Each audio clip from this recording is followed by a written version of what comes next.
श्री दत्तप्रबोध अध्याय 9. मागील अध्यायामध्ये आपण दुर्वास ऋषींची जन्मकथा पाहिली.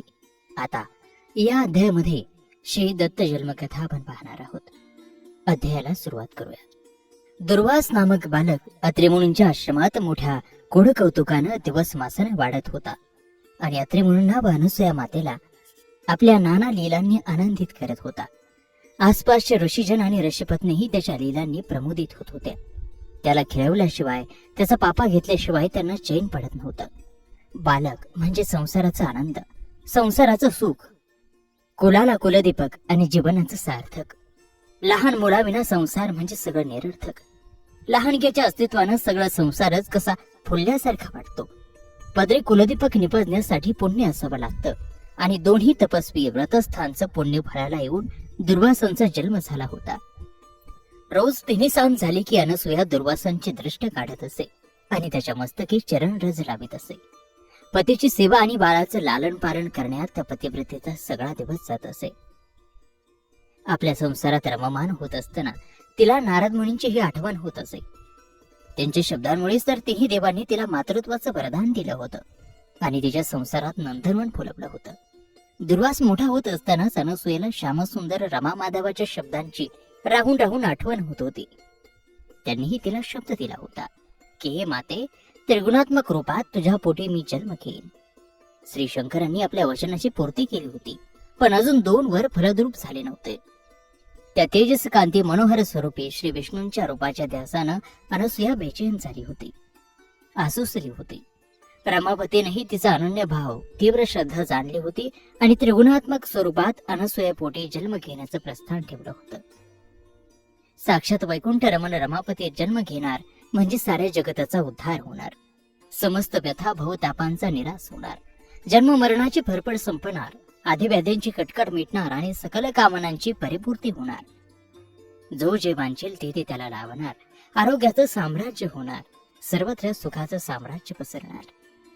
ब्रह्मवृंदाच्या वेदचर्चेत निमग्न असलेल्या आणि आपल्या लाडक्या दुर्वासाच्या बोबड्या वेदपठनानं सुखावत असणाऱ्या अत्रेमुनींनाही परमेश्वरी इच्छेनंच समागमाची तीव्र इच्छा निर्माण झाली आणि साक्षात श्री विष्णूंच्या तेजाचा अंश अनसूयेच्या गर्भकोशात दिवसामासानं वाढू लागला. पुन्हा खूप दिवसांनी अनसूया गर्भवती झाल्याचं कळतात सर्वांना आनंद झाला. पर्णकुटीतला आणि त्या बाहेरचा सारा समंतही त्या वार्त्यानं बहरला, मोहरला. आसपासची वृक्षराजी तरुलता ह्या स्वर्गातल्या कल्पद्रुमाप्रमाणे फुलल्या, फळाफुलांनी लहडल्या. त्यांचा सुगंध आसमंत व्यापून उरला. कोकिळा, भारद्वाज, सुखादी पक्षीगण मंजुळ स्वरात मधुर गान करू लागले. तळी कमळांनी फुलली, भोंग्यांचा गुंजारवही सुरू झाला. स्वर्गातल्या नंदनमनाचं अत्रि ऋषींच्या आश्रमात मुक्काम केला. घरची कोदरही वारेमाप दूध देऊ लागली. दूध, तूप, गोरस कशा कशाला म्हणून काहीही कमी नव्हतं. जो जो जी जी इच्छा करेल ती ती इच्छा तात्काळ फलद्रूप होऊ लागली. अत्रेमुनींनाही हे सारं पाहून आश्चर्य वाटलं. दुर्वासाचे बोबडे वेद पठण ऐकून बहिरेही ऐकू येण्याची शक्ती मिळवू लागले. पांगळे चालू लागले, आंधळे डोळत झाले, अज्ञानी ज्ञानी झाले आणि ज्ञान्यांना ब्रह्मानंदाची प्राप्ती झाली. ही सर्व या गर्भसंभावाचीच कळा होती, पण ती अत्रि ऋषींशिवाय कोणालाही समजली नाही. वातावरणातील हा फरक पाहून सारे सामान्य जन आश्चर्यचकित झाले होते, मंत्रमुग्ध होऊन राहिले होते. ज्याप्रमाणे सूर्याची आभा दिवसेंदिवस वाढावी आणि तेजपुंज भानू दिसावा, त्याप्रमाणे अनसूयेची कांती शुद्ध विजयाच्या अंबुधराप्रमाणे तेजपुंज बनत होती आणि दिवसामासानं गर्भवृद्धी होत होते. असं होता होता 7 महिने झाले. 7व्या महिन्यात अत्रि ऋषींनी तिला विचारलं, हे प्राणप्रिये, चातुर्य खाणी, कुरंग नयने, तुला कोणत्या कोणत्या इच्छा होत आहेत हे न लाजता, मनी कोणत्याही प्रकारचा संकोच न ठेवता मला सांग. मी त्या मनकामना तात्काळ पूर्ण करतो. तुला काय काय खावंसं वाटतं, कुठे विहाराला जावंसं वाटतं, कोणती वचनं द्यावीशी वाटतात, काय काय करावंसं वाटतं ते सर्व सांग. अत्रेमुनींचं हे संभाषण ऐकून अनसूया लाजले आणि म्हणाले, हे नाथ, आपल्या चरणांचं पूजन करून आपल्या सहवासात तप करावंसं वाटतं. त्याचप्रमाणे तपोवनात स्वच्छंदपणाने विहार करावासा वाटतो. तीर्थाटन करून योगाभ्यास करावासा वाटतो. जप, तप, अनुष्ठान आणि दानधर्म करावासा वाटतो. वेदांताविषयी चर्चा ऐकावी, तर रिद्धी सिद्धींना आपल्या दासे करून अवघ्या भूतमात्रांवर दया करावे.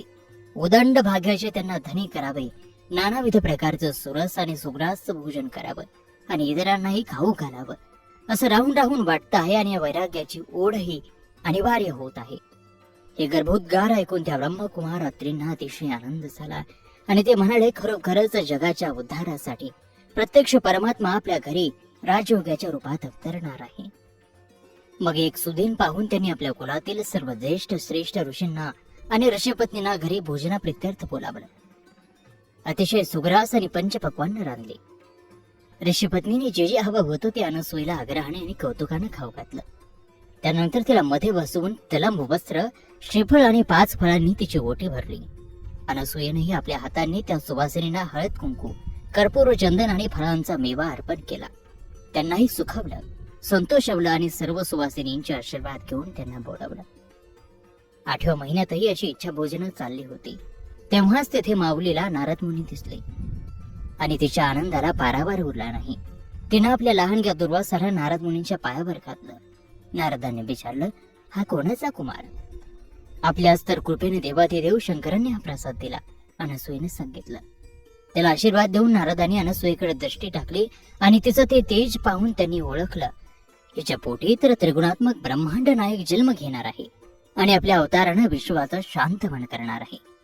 हे जाणून नारद मुनींनी अनसूया मातेला एक प्रदक्षिणा घातली आणि जाता जाता अनसूयेला जन्माला येणाऱ्या बालकाचं नाव दत्त ठेव असा सल्ला दिला आणि आपल्या त्रिलोक यात्रेला ते निघाले. वाटेत जो जो भेटेल त्याला ही शुभ वार्ता सांगू लागले. ज्या वेळेला 8वा संपून 9वा महिना लागला तेव्हा ही शुभ वार्ता घेऊन नारद मुनी रमेकडे, उमेकडे आणि सावित्रीकडे गेले. त्यांचे 9 मास किंवा भरतात याकडे दृष्टी लागली. अनसूयेसाठी आणि अनसूयेच्या पोटी जन्माला येणाऱ्या बाळासाठी सर्व लेणी तयार केली. बाळंतिणीला लागणारे साहित्य जमवलं आणि त्या आश्रमाकडे निघाल्या. सर्व देवाधिदेवही आपापल्या गणांसह, यक्ष किन्नरांसह, गंधर्व अप्सरांसह दाटीवाटीनं आकाश मंडळात येऊन उभे राहिले आणि त्या शुभ घटिकेची आतुरतेनं वाट पाहू लागले. आणि ती शुभ घटिका भरली. त्रिगुणात्मक त्रैलोक्यावतार जन्मास आले. ते तिथे शुक्ल पक्ष, इंदुवासर, रोहिणी नक्षत्र, चतुर्दश पौर्णिमा होते. मार्गशीर्ष महिना होता आणि हेमंत ऋतू होता. अशा त्या अमृत वेळेला ते चैतन्य तत्व प्रगटलं. अत्यंत अवर्णनीय तेज आसमंतात पसरलं. ते तेज पाहून सर्वांचेच डोळे दिपले. पण दिपलेल्या डोळ्यांनी मग ते साजीर गोजीर रूप पाहिलं आणि सुरवर गणांनी जयवाद्यांचा घोष केला, पुष्पवृष्टी केली. गंधर्वांनी आपल्या सुस्वर स्फुरात गायनास प्रारंभ केला. अप्सरांनी मोहक नृत्याला प्रारंभ केला. मंगल घोषात विविध वाद्य निनादू लागली. घंटा घणघणू लागले आणि सर्व ऋषिकांताही आनंदाने गदगदल्या. त्यांनी बाळाला उचलून घेतलं. उष्णोदकानं त्याला स्नान घातलं. सुगंधित चूर्णानं मर्दन केलं आणि मधाचं बोट चाखवलं. ते सुकुमार कोमल बाळ कसं होतं, अगदी मनस्वी आगलं. त्याला 6 भुजा होत्या. अतिशय सुहास्य आणि सुकुमार अशी 3 मुख होती. ते सुंदर रूपडे पाहून सर्व देवांगना लगबगीनं पुढे आले आणि त्यांनी पंचारती घेऊन ओवाळलं. आरती गायली, पुष्पवृष्टी केली आणि सर्व देव आणि ऋषीवर परस्परांना भेटले. गुड्या तोरणं उभारली गेली. सुवासिनींना एकमेकांना हळद कुंकू हरिद्रा वाटली. रमा, उमा, सावित्री, गायत्री आदींनी बाळाला आशीर्वाद दिले. त्यावरून लिंबलोन उतरवून टाकलं आणि अनसूयेलाही वंदन केलं. ब्रह्मपुत्र अत्रि ऋषींनाही सर्व देव भेटले. नारद मुनींनीही अत्रींना आलिंगन दिलं आणि म्हटलं, आपल्या पोटी साक्षात परब्रह्म अवतरला. आपण दोघेही खरोखर धन्य आहात. सर्व देवादी देवांनीही अत्रि ऋषींची स्तुती केली आणि प्रस्थान हलवलं. पर्वताला 3 प्रदक्षिणा घातल्या आणि त्या जगद्गुरु मायातीत परब्रह्माची स्तुती परार्थी गाऊन आपापल्या विमानांसह स्वर्गात उड्डाण केलं. आणि अनुसूया मातेनं त्या वेल्हाळ गुणी बाळाला स्तनाशी लावलं. ते भुकेलं बाळ तो अमृतपान पिऊ लागलं. अनुसूया माता धन्य झाली. तिच्या जन्माचं सार्थक झालं. तिच्या पुण्याचं, तिच्या तपस्येचं फळ तिला मिळालं. त्या त्रिगुणात्मक चैतन्य रूपाला पाहून कोणाला आनंद झाला नाही, सर्वांना आनंद झाला. सिद्ध साधक, तापसांना, वितरागी वैराग्यांनाही आनंद झाला. साक्षात आपला प्रतिपालक जन्माला आला असं त्यांना वाटलं. याच्या नुसत्या दर्शन मात्रे पापाच्या बेड्या खळकन तुटून आत्मा मोक्ष मार्गाला जाईल, भवताप नष्ट होईल असं त्यांना विश्वास वाटू लागला. आणि त्या दीननाथ, दीनबंधू चैतन्य अंशाबद्दल सर्वांनाच अपार प्रीती वाटू लागली.